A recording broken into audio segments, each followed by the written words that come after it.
नमस्कार मेरे सारे खंड मिठे दोस्तें की मित्रों, बड़े दिनों का सोचा मैं एक गप तुंदे कन्नै शेयर करा।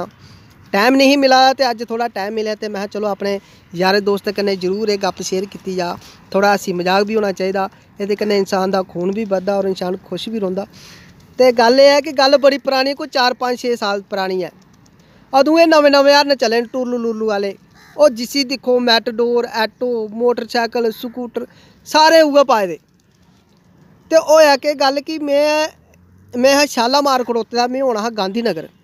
मैं शालामार तू गांधी नगर वाली मैटाडोर च बैठा तो मैटाडोर वाला बल्ले बल्ले बल्ले बल्ले जीबल तक्कर पुज्जा। तुसें पता गै बड़ी ढिल्ली चाल चलदे न।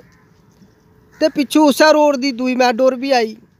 उन्नै दिक्खेआ दूई मैटाडोर आह्ले ते उंदी लगी फिर आपूं बिच्चे रेस सोआरियां चुक्कने दे चक्कर च। तुसें पता इ'यां बी एह् लोकें गी घट्ट गै दिखदे न, अन्ने बाह् चलदे ने सारे। ते महाराज जीवल तू लगे फिर एक दूए कन्नै रेस इंदी, कदें ओह् दूआ मैटाडोर आह्ला अग्गे ते कदें साढ़े आह्ला अग्गे। सोआरियें दे चक्कर च जिसी लब्भै उ'ऐ चुक्की लै, जेह्ड़ा चुक्कै ते ओह् पिच्छे रेही जाए, जेह्ड़ा नेईं जिसी ओह् अग्गे जाइयै चुक्कै। चंगा इंदा रेला लग्गेआ। अच्छा गांधी नगर उत्थें केह् होया, उत्थें इक जनानी ही खड़ोती दी। जनानी खड़ोती ते साढ़ी मैटाडोर अग्गे ही ते जनानी खड़ोती, ड्राइवर ने दिक्खेआ, उन्नै आखेआ कोई सोआरी आई मेरी एक होर। जनानी कन्नै इक बच्चा भी है 4-5 साल दा, ओह् बेचारा खरा रोआ दा हा।